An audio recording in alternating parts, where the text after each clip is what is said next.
So you've been thinking about starting your own farm, but on the water, right? If you're looking at aquaculture, the first question is always the biggest one. Where in the world do you even start? Today, we're going to dig into our source material to figure out what is, hands down, the absolute easiest shellfish to get started with. It's a classic problem. You've got the drive, maybe you've even scoped out a spot, but that first major decision, what to actually grow, can feel totally overwhelming. The source we're looking at today promises to clear it all up for us. Or does it?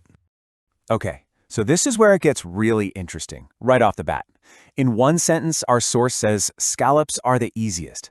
But then, just a few lines down, it makes the exact same claim about oysters. So which is it? It kind of feels like our source has accidentally set up a debate, and you know what? We're going to settle it. Let's break down the evidence it gives us for each one. First up to the plate, contender number one, the scallop. The source makes a pretty bold claim, calling it the easiest. So what's the big argument? What's the proof? Let's see what it's got.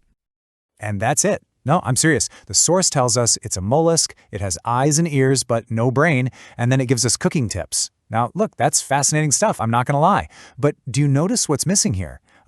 Anything at all about how to farm them. The case for scallops is looking, well, pretty weak. Let's see if contender number two can do any better. All right, moving on to the oyster. I mean, after that, the bar's pretty low, right? The source also claims this is the easiest shellfish to farm. So, does it actually give us any reasons this time? Well, hello. Now that is a strong opening argument. This one quote just paints a picture of pure simplicity, doesn't it? It sounds almost like a set it and forget it kind of deal, which for a beginner sounds absolutely perfect. It's a big claim though, so let's see if there are any details to back it up. And yep, it delivers. Unlike the scallop section, the source lays out a really clear three-part case. 1, they're easy to care for, just need a cleaning every now and then. 2, they are the most profitable shellfish out there because people pay top dollar for them. And 3, that profitability gets a nice boost because it doesn't cost a ton to grow them. See, right there, we're getting solid reasons that are directly about farming.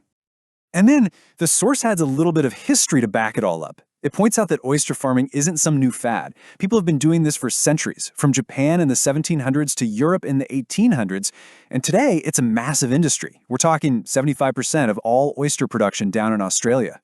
All that history, it implies there's a well-understood, established process you can follow. And finally, we get to the nitty-gritty, the practical stuff.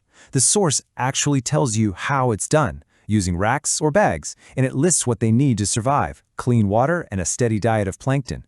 This is the kind of detail a potential farmer actually needs. It's real, actionable info. Okay, the evidence for both sides is on the table. In one corner, we've got some fun trivia about scallops. In the other, we've got a detailed case for oysters covering ease, profit, history, and method. I think it's time to put them head-to-head and officially declare a winner based on what our sources told us. And wow, when you lay it out like this, the difference is it's crystal clear. When you look at the stuff that would actually matter to a new farmer, it's not even a contest. For scallops, we got nothing. For oysters, the source gives us specific, compelling points in every single category. So based purely on the information and the sheer weight of the evidence presented in this one article we've been looking at, the answer is obvious. Even though scallops got that first little mention, the source makes an overwhelmingly stronger case for the oyster as the easiest shellfish for a beginner to farm. So, we have our answer. But you know how it is with any big project. Solving that first problem just reveals the next dozen challenges waiting for you.